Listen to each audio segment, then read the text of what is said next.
Bien. El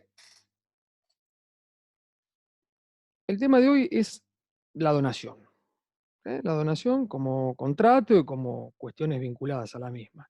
Todos saben que se trata de una donación. Yo calculo que de la vida misma, de la convivencia entre seres humanos, todos tenemos una idea de lo que se trata de una donación, ¿no es cierto? Pero como contrato tenemos que encuadrarlo en el típico contrato, más allá de que está tipificado, ¿no? Que tiene una regulación legal y demás, un contrato gratuito, ¿sí? Eh, el que no hay una contraprestación por parte del donatario cuando contrata con el donante, ¿sí? De todas maneras, hay un concepto que está en el artículo 1542. Después voy a abrir los artículos, pero quiero hacer como una introducción de todo el tema. Un concepto que está en el propio código, y que lo tiene en 1542, le decía. Hay donación cuando una parte se obliga a transferir gratuitamente una cosa a otra y ésta lo acepta. Y acá aparecen las primeras características. Primero, bueno, ustedes no convivieron por ahí con el código anterior, eh, pero acá quedaron zanjadas algunas cuestiones que, bueno, no las voy a repetir. Simplemente ustedes tienen que tener en cuenta que se trata de un contrato consensual, que hay una obligación de transferir por parte del donante a favor del donatario, que tiene que tratarse de una cosa, ¿sí? Y que el donatario tiene que aceptar la donación. Como cuestiones básicas. Vamos a ver muchos temas más, pero la básica es que se tiene que tratar de una cosa. Ahora, ¿qué pasa si se trata, el objeto de la donación es un derecho? Bueno, ustedes creo que vieron sesiones de derechos, o no lo sé, pero hay una remisión a la normativa de la donación en tanto no esté específicamente regulada en el contrato de cesión. O sea, de alguna manera los efectos son parecidos, ¿sí? Pero es un contrato distinto. Cuando hablamos de donación, propiamente dicho, tiene que tener por objeto una cosa. Y una cosa que esté en poder del donante, también vamos a verlo. O sea, las cosas futuras o las cosas ajenas, a diferencia de otros contratos, no pueden ser objeto de un contrato de donación, ¿sí? Eh, el donante tiene que ser el propietario de la cosa que va a donar en el momento de la donación. Bueno, la donación forma parte de los actos que se llaman liberalidades, ¿sí? Hay liberalidades, donde hay un desprendimiento patrimonial de una parte en relación a otra, pero que no necesariamente son donaciones, ¿sí? La liberalidad es ese ánimo de beneficiar a otro, que puede existir en circunstancias contractuales también, como puede ser, por ejemplo, un comodato, o sea, un préstamo gratuito. Alguien no está recibiendo nada a cambio, está entregando o beneficiando algo a alguien, ¿sí? O constituyendo un usufructo gratuito. Bueno, hay muchas posibilidades. Sin embargo, no son donaciones. No cobrar una deuda, hay un acto de liberalidad con relación a eso, y no es una donación. No quiero hacer mucho mención al código anterior, pero antiguamente había un artículo específicamente que determinaba, muchos por una casuística, qué circunstancias eran liberalidades que no eran donaciones. Dejar, o sea, no interrumpir una prescripción. Bueno, son muchas liberalidades, pero liberalidades que no son donaciones. La donación es específica, es un contrato, entonces, gratuito por el cual alguien se obliga a transferir una cosa ¿eh? a favor de otra persona y esta persona tiene que aceptar. Y acá volvemos al tema. La aceptación es indispensable, más allá de que sea unilateral la obligación en el contrato de donación de entregar la cosa, nadie puede ser obligado a recibirla. Por lo tanto, la aceptación es un requisito para que se configure el contrato. Mm, a ver, la aceptación, uno piensa cuando habla o se menciona la aceptación que sea expresa. Y normalmente va a ser expresa, pero puede ser tácita, puede consistir en actos relacionados a la aceptación tácita, a ver, como diciendo, bueno, obtener la cosa, tomar la posesión de la cosa o enajenarla. Sin perjuicio de que en algunas circunstancias, que ustedes ya saben, se va a requerir una forma específica eh, que va a hacer incluso hasta la validez de la donación. ¿Sí? Acuérdense cuando vimos en la clasificación de forma el típico ejemplo del acto formal solemne absoluto, se cita como a la donación de bienes inmuebles, como ese ejemplo. Entonces ahora lo vamos a ver eso. La donación de bienes inmuebles, la donación de prestaciones periódicas o vitalicias y la donación de bienes muebles registrables es considerado a priori por el ordenamiento jurídico como cuestiones de relevancia económica y que por eso se hace hincapié en el tema de la forma, revistiéndola de ciertas solemnidades. ¿Sí? A ver, acá tengo una pregunta. Quería saber si en algún momento de la materia vamos a ver algún contrato, nos van a indicar dónde van las cláusulas de otras partes. Ah, Candela Conti. Le pido disculpas a Candela, me parece que recibí en algún momento un mail. Desafortunadamente, esta cuarentena, esta pandemia, nos impide tener contacto personal. En todos los años anteriores yo participé de las clases en las que se daban contratos como práctica. Hacíamos trabajo práctico, de campo, digamos, real, efectivo, real no real, sino con las mismas formalidades de que se tratara de contratos de la realidad. Pero lamentablemente así se hace un poco más difícil. No puede haber una participación. Es complicado. Me gustaría poder darles algún material o algún ejemplo, pero no es lo mismo. O sea, en realidad si ustedes buscan, van a encontrar. Hay bibliografía de modelos y demás.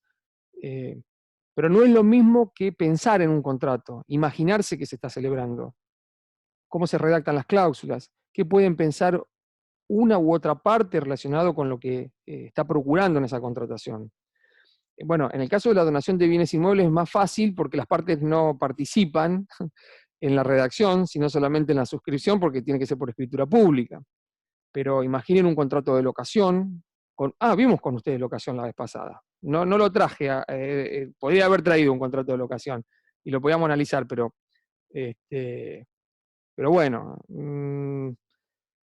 es difícil. Yo voy a ver si puedo enviarles algún modelo o subir algún modelo, tanto de contrato de un boleto de compraventa o de contrato de fideicomiso, pero no me quiero comprometer definitivamente, pero si lo saben mejor. Pero no, generalmente no Sí, son por eso te preguntas. No sé consultaba, quién, porque con el tema de la virtualidad se quién habla. complica. Candela, la Candela. que te preguntó en el chat. No tenés la cámara, Em, por eso no te veía.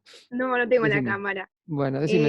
Eh, no, se complica por eso, porque por ahí estoy estudiando y digo, ¿y dónde voy a meter esta cláusula? Y con la virtualidad yo sé que no se puede, entonces por ahí si nos podían subir algún PDF o algo para ver dónde van, Bien, eh, estaría bueno, solamente para leerlo y saber un poco más, ¿viste? bien, Un poco bien. más práctico. Bueno, vamos a hacer así. Yo lo voy a buscar, lo analizan ustedes, pero van a ver que no tiene, no necesariamente tiene que tener sacramentalidad, sobre todo en instrumentos privados. ¿Sí?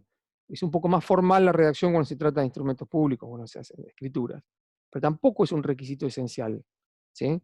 Eh, pero volviendo al tema del contrato de donación, yo les decía, la forma en el contrato de donación de bienes inmuebles, de inmuebles registrables y de prestaciones periódicas o vitalicias requiere una escritura pública. Y ya la redacción corre por cuenta del escribano. Eh, Cuidado, que justamente hablando de forma en las donaciones, eh, aunque se trate de bienes inmuebles y si la donación es hecha a favor del Estado, no es necesaria la escritura pública como un requisito. ¿Sí? Puede ser celebrado en escritura pública o puede ser en un expediente administrativo, las constancias administrativas que se llama, que eso lo van a ver en derecho administrativo. Eh, Siempre creo que pongo el ejemplo de la aprobación de planos, cuando se hacen divisiones en parcelas de macizos urbanos, hay creación de calles que van a pasar al dominio público. Bueno, esas son donación de los particulares a favor del Estado, ¿sí?, que no requieren una escritura pública para su transmisión. El código habla de pruebas, pueden ser acreditados, pueden ser probados, creo que dice, bueno, técnicamente está mal la palabra, puede ser formalizado, ¿no? La cuestión de prueba va por otro lado, ¿no? Ustedes ya lo saben eso. Bueno, obviamente que la mayoría de las donaciones no se tratan de inmuebles. Los regalos, presentes, son todas donaciones. Un regalo es una donación, ¿sí?, si lo encuadramos jurídicamente. Y nadie, bueno, es difícil imaginar que alguien va a hacer una escritura pública para regalar un anillo, por más valioso que sea. Hasta quedaría mal, ¿no?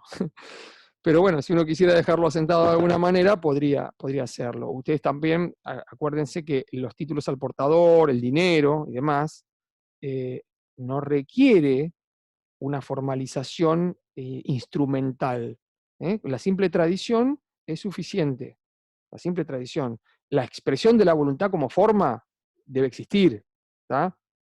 A ver, si yo alego que lo que entregué no fue en carácter de donación, sino de préstamo, yo el libro no te lo regalé, yo te lo presté, bueno, yo voy a poder acudir a cualquier medio de prueba para acreditar esa circunstancia, ¿sí? A pesar de eso, es muy común la utilización del el escrito, incluso más, con firma autenticada o por escritura pública, donaciones de dinero, por una cuestión de acreditación posterior impositiva. Eso sí, es común, más allá de que hay otro régimen, que acá no lo van a ver acá, pero yo se los voy a comentar, que está relacionado con el impuesto a la transmisión gratuita de bienes que tenemos en la provincia de Buenos Aires.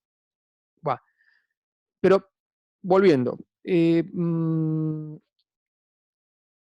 les decía que entonces tenemos que encuadrar la donación dentro de las liberalidades, pero es una liberalidad específica.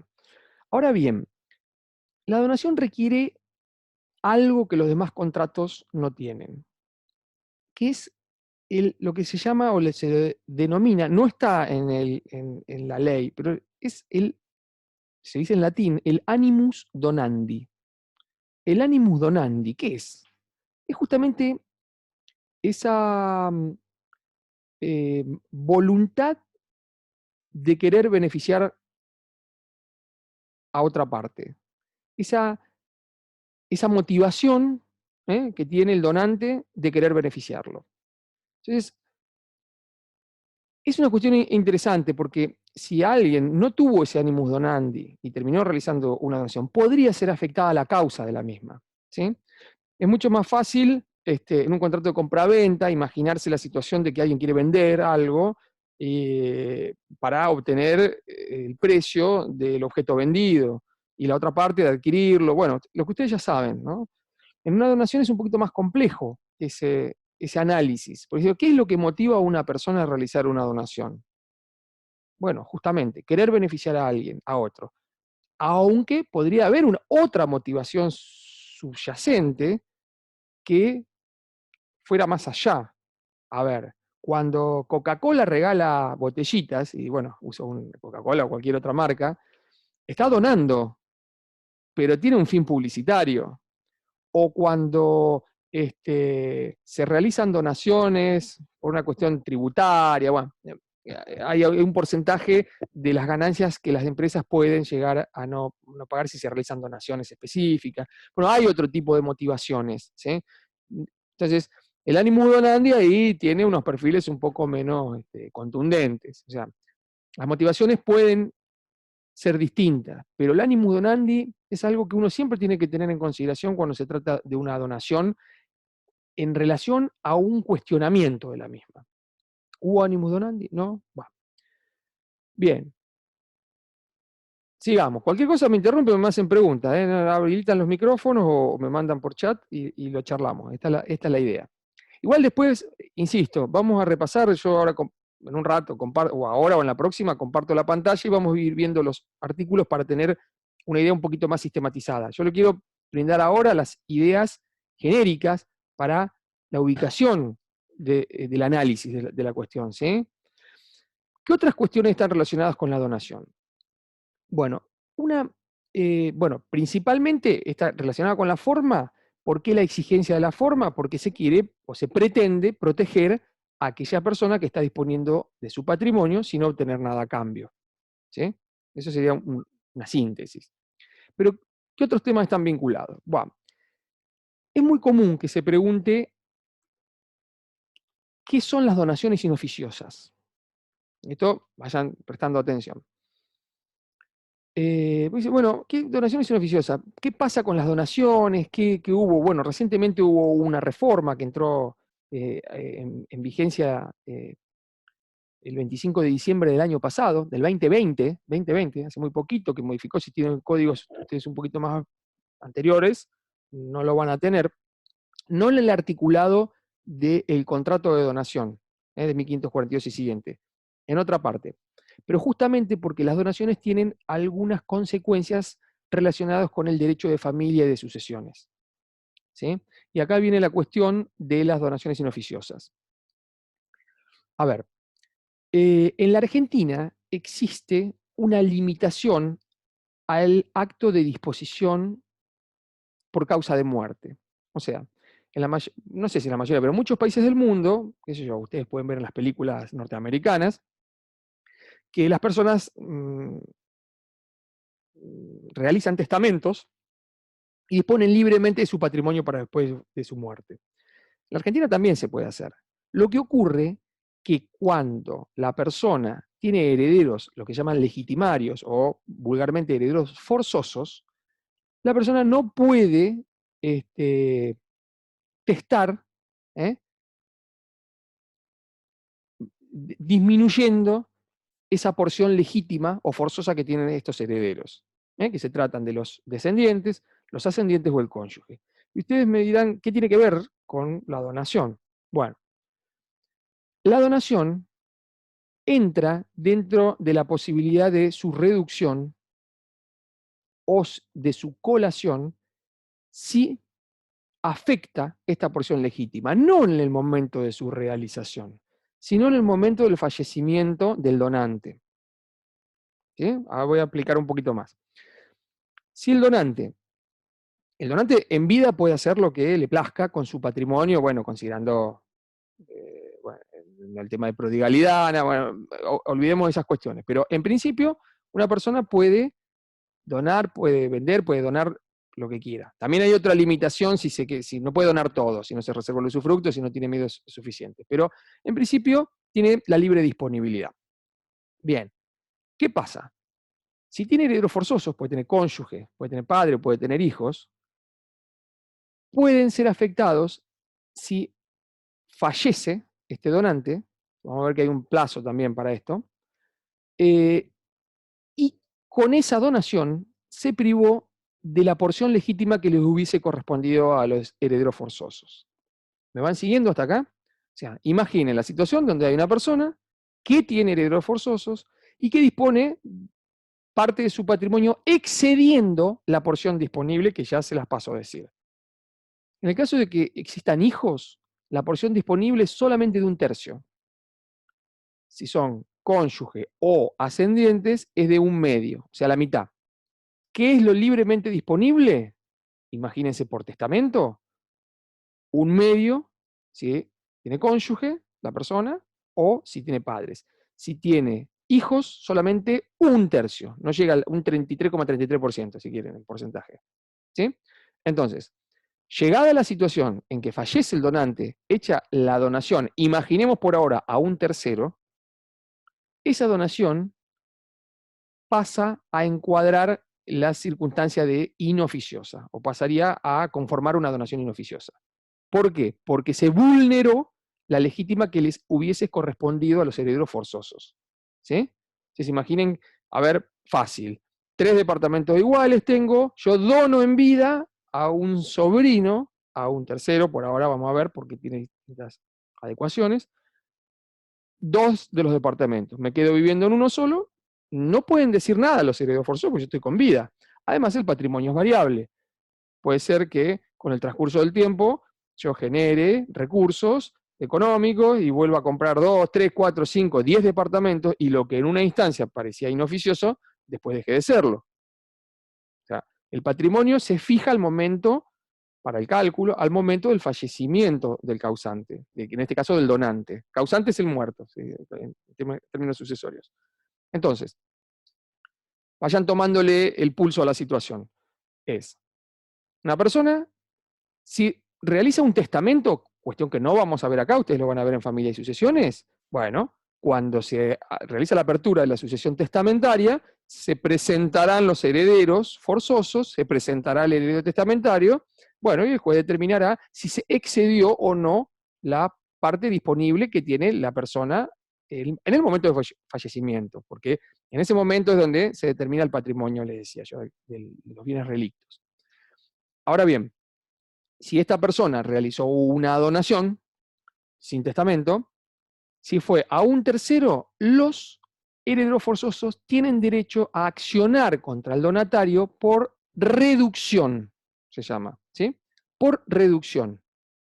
Entonces, aquí está una de las cuestiones importantes que se modificaron con esta última ley, que es 27.551 creo que es, bueno, ahora se las digo bien, en donde los donatarios ahora, digamos, no van a ser privados del bien, pero sí van a tener que integrar la diferencia de costo entre el bien donado hasta alcanzar la porción legítima que se vio afectada.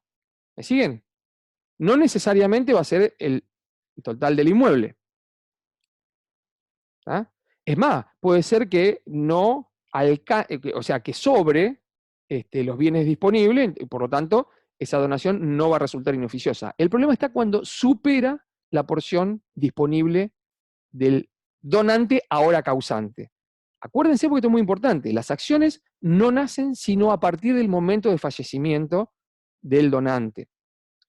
Igual tiene una limitación. Hay una limitación que favorece el tráfico negocial, que es que desde que se realiza la donación, si pasaron 10 años, sea del donatario o de un subadquirente, la acción ya no puede ser interpuesta, esté vivo o no, o fallecido el donante. ¿Sí? ¿Me van siguiendo hasta acá? Porque yo ahora empezamos despacito, pero van incorporándose nuevos términos. Bien, entonces esa es la acción de reducción. Pero también existe otra acción que se llama acción de colación, que también es preguntada en los exámenes. ¿Sí? ¿Y qué es la acción de colación? Bueno, en este supuesto, imaginemos que la donación es efectuada a alguno de los herederos. ¿Sí? Es muy común que los padres en vida realicen donaciones a los bienes, de bienes a los hijos, que en definitiva termina siendo un anticipo de herencia. Ahora, puede ser que no se realicen a todos, se realicen en etapas, o a uno sí o a otro no. Bueno, en ese supuesto, llegado las mismas circunstancias de fallecimiento del donante, ¿qué es lo que tiene que, a qué se lo cita al heredero donatario, previamente donatario? A que colacione, que es decir, que traiga a colación a una cuestión, digamos, numérica, aritmética, del valor del bien donado para que integre la proporción, ¿sí?, de los bienes que le hubiesen llegado a corresponder. ¿Sí? Entonces, la colación, salvo que haya dispensa, bueno, lo van a ir leyendo esto también, no los quiero enredar. Lo que me interesa por ahora es que ustedes sepan diferenciar lo que es colación, reducción y qué estamos hablando cuando hablamos de donaciones inoficiosas. ¿Sí? Se llama así por bueno, no importa, viene de antaño, van contra el oficio, era el mantenimiento de la familia. Entonces, ese es el concepto que tienen que tener en cuenta. Entonces, hay un punto de contacto, hay un punto. Van a ver, también van a leer seguramente cuando estudien el tema que había otras, hay otras legislaciones más antiguas, como en el Código francés, que eran asimiladas a los testamentos, las donaciones. Es más, ahora está claro desde el mismo concepto del 1542 que la donación debe ser aceptada. Vieron que dice aceptada, y 2 artículos más adelante dice que no solamente tiene que ser aceptada en vida del donante. Ustedes imaginan una donación de un bien inmueble donde firma una escritura el donante y el donatario. Es fácil, esa es simultánea. Ahora, bien puede haber lo que se llama una oferta de donación y una aceptación de la donación. ¿Sí? Con el código anterior se permitía que la aceptación fuese realizada con posterioridad al fallecimiento del donante. Era una excepción al régimen de la oferta de aceptación. ¿Eh? Ahora no. La aceptación debe ser en vida del donante y obviamente del donatario. El donatario tiene que aceptar, el donante tiene que notificarse de esa aceptación. ¿Sí? Bueno, eso es otra cuestión que tenemos que tener en consideración. Bien, nosotros hablamos en todo momento que el a título gratuito, título gratuito, título gratuito, esto tiene muchos efectos relacionados con el título gratuito, pero no siempre la donación es a título gratuito. Bueno, y ahí tienen que ustedes sorprenderse, ustedes decirme, ¿cómo no es a título gratuito? Si es una donación. Bueno, vamos a ver, porque la donación hay dos supuestos en las que puede no ser a título gratuito. La donación 2/3. La donación con cargo, si el cargo puede evaluarse económicamente, en relación a ese valor, deja de ser gratuita. A ver, ustedes seguramente estudiaron cargo o vieron cargo cuando estudiaron obligaciones. ¿Sí? Es una obligación justamente accesoria al beneficiario de un derecho. Entonces, otra vez, vamos a los ejemplos. Imaginemos un donante, alguien dona un inmueble o un bien mueble o lo que fuera a otra persona con el cargo de que con ese inmueble le dé un uso determinado o por un tiempo determinado o que realice determinada actuación. Si el cargo puede ser evaluado económicamente, en ese valor económico va a tener los efectos de un contrato oneroso. ¿Sí? Ejemplo, un abuelo le dona un auto a un nieto con el cargo de que lo pase a buscar los domingos del año 2021 y 2022 para ir a misa. Perfectamente aceptable, un cargo válido, la donación perfecta, va a estar contento el nieto de que le regala el vehículo, pero tiene que cumplir con el cargo. ¿Puede evaluarse económicamente el cargo? Yo creo que sí, porque tener que ir a buscarlo, imaginemos que eso fuese un taxi, se podría llegar a evaluarse. ¿Sí? Ustedes véanlo en todo lo que hablamos hasta ahora. Hay un animus donandi, hay un deseo de beneficiar a otra parte, hay una liberalidad, hay una oferta de aceptación, hay una entrega del bien, pero hay un cargo, hay una obligación accesoria. En este caso es en favor del mismo donante, pero podría ser en favor de un tercero. Que el abuelo no quiere ir a misa, pero sí la tía Anacleta. Entonces la tía Anacleta va a ser la beneficiaria del cargo. ¿Sí? Y guarda, un beneficiario de un cargo que acepta ese beneficio, tiene la posibilidad de exigir el cumplimiento al donatario, ¿sí? Y si eventualmente el donante revoca la donación, que ahora después lo vamos a ver, vamos necesariamente a reconectarnos porque en 5 minutos se nos acaba el tiempo. Este beneficiario que acepta el cargo, aunque el donante revoque la donación por incumplimiento del cargo, este tercero beneficiario del cargo, que, habiéndolo aceptado, artículo, ¿cuál era? 1027, 1028, tiene derecho a exigir el cumplimiento del cargo al propio donante. ¿Sí? Entonces, el tema del cargo es una cuestión importante. Puede ser valuado económicamente o no, pero puede ser tan valuado económicamente que la donación puede no tener nada de gratuita. El valor del cargo puede ser equivalente al mismo valor del bien donado. En ese caso, tiene todos los efectos de los actos a título oneroso. ¿Sí? Vamos a ver, porque tiene que ver con con los vicios redivitorios, tiene que ver con la evicción. ¿Sí? Bueno, entonces, si la donación es onerosa, va a tener los mismos efectos que cualquier contrato a título oneroso, pero puede discriminarse ese valor. Entonces, en cuanto al oneroso, va a ser por el valor del cargo. Guarda, ustedes dirán, bueno, pero por ahí es más caro el cargo que el bien objeto de la donación. Bueno, el donatario tiene la posibilidad de librarse del cargo restituyendo el bien donado, o el valor del mismo si le fuera imposible, si hubiera enajenado, por ejemplo. O sea, nunca va a ser mayor que esa su responsabilidad. O sea, se puede liberar de esa obligación. ¿Sí? Bueno, entonces tenemos el cargo no cumplido habilita al donante a revocarlo, al donante y a los herederos del donante. ¿Sí? Bien. Ahora, en cuanto a la forma, la donación igual tiene que aplicarse la forma de las donaciones. Si se trata de un bien inmueble, va a requerir que sea por escritura pública. ¿Sí? En cuanto a los efectos, va a encuadrarse dentro de los actos a título oneroso. Entonces, la forma va a seguir siendo la misma, por más que el cargo sea equivalente al objeto de la donación. ¿Sí? Entonces, ¿qué tenemos? Que la forma, la forma y el cargo. Si el cargo es de cumplimiento imposible, se lo tiene como por no escrito. Si es o un cargo ilegal o qué sé yo, se lo tiene por no escrito y la donación queda como pura y simple. ¿Sí?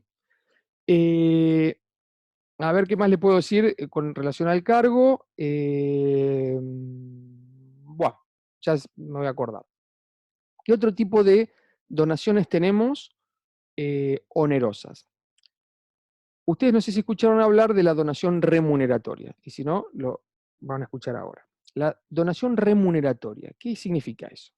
Significa que existe la posibilidad de que una persona pueda demandar judicialmente el pago de alguna prestación realizada o algún servicio realizado o alguna obra realizada y no lo hace.